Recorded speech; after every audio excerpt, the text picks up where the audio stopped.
Welcome back to Grammar Grade 7. This is Unit 7, Lesson 44, and our whole unit is about clauses and complex sentences.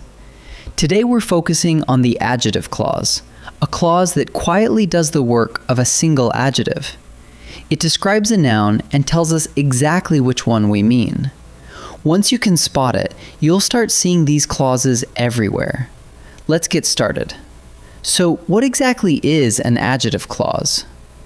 An adjective clause is a group of words that describes a noun or a pronoun. Here's the key idea. It works just like a single adjective. Think of a plain adjective, such as tall. Now imagine a whole group of words doing that very same describing job. That's an adjective clause, a clause doing an adjective's job, coloring in a noun with extra detail. Because it is a clause, an adjective clause is a subordinate clause. That means it has its own subject and its own verb, just as a full sentence would. But here's the catch. It cannot stand alone as a sentence. On its own, a group of words like that I read leaves you hanging, waiting for more. So it leans on the main clause to make sense, attaching itself to a noun there. How does an adjective clause usually begin? Most of the time, it opens with a relative pronoun. There are just 5 to keep in mind: who, whom, whose, which, and that. Who, whom, and whose usually point to people. Which and that point to things. And that little starting word does something clever. It ties the clause to its noun, linking the description to whatever it describes. Now, where does an adjective clause sit in a sentence? It follows the noun it describes, tucking in right after it. Listen. The trail that we hiked was steep. The clause that we hiked comes right after the noun trail, and it points back to the trail, telling us exactly which trail. The clause sits right after the noun it modifies, like an arrow you could draw from the clause back to its noun. So always point the clause back to its noun. Let's watch one closely. The book that I read was thrilling. Which book was thrilling? The one that I read. The clause that I read describes the noun book, telling us exactly which book we mean. And notice how the clause begins, with the relative pronoun that, starting the clause and hooking it firmly onto book. Sometimes the clause slips right into the middle of the sentence. Maria, who won the prize, smiled. Here, the whole clause, who won the prize, describes Maria. It gives us more about her. If we bracket that adjective clause, you can see it clearly as one unit. Notice that the clause can split the sentence in two, and that's perfectly fine, because it's still just describing the noun Maria. Here's a quick extra.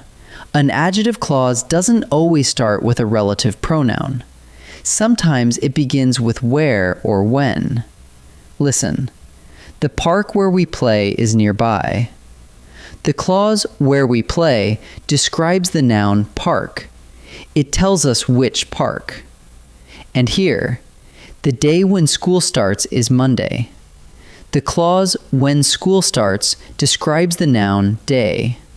So where and when can open an adjective clause too, as long as the clause is describing a noun. Let's turn all of this into a quick check. First, find a group of words that has a subject and a verb.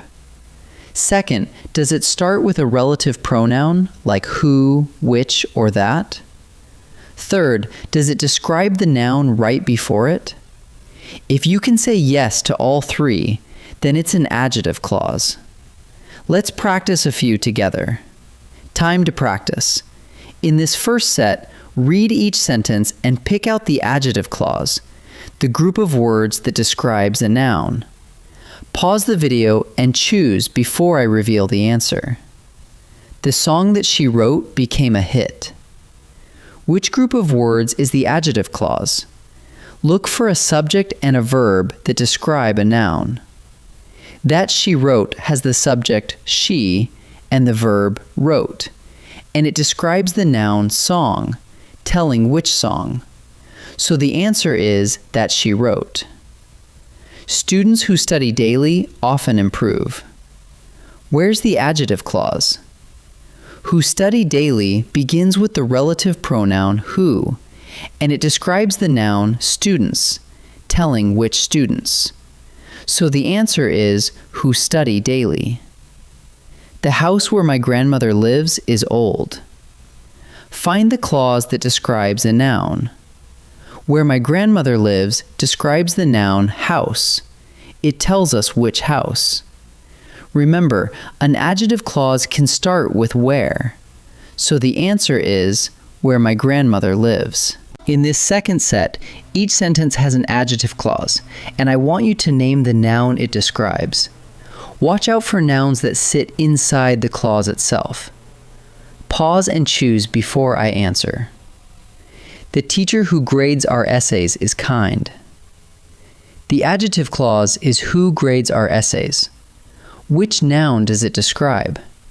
It points back to the teacher, telling us which teacher. Be careful not to pick essays, which just sits inside the clause, so the answer is teacher. I kept the letter that my friend sent. The clause that my friend sent describes a noun. Which one? The letter. It tells which letter I kept. Friend sits inside the clause, so it isn't the answer. So the answer is letter. We visited the city that hosts the fair. The adjective clause is that hosts the fair. Which noun does it describe? The city, telling us which city we visited. Fair is inside the clause itself, so it's not the answer. So the answer is city. Let's gather up what we learned. An adjective clause is a subordinate clause that describes a noun or a pronoun, doing the same job a single adjective does. It has its own subject and verb, but it cannot stand alone. And it follows the noun it modifies, pointing right back to it. And it usually begins with a relative pronoun, one of who, whom, whose, which, or that. Though where and when can start one too. Find the noun, find the clause that describes it, and you've got it. Wonderful work today in Unit 7, Lesson 44. I'll see you in the next lesson.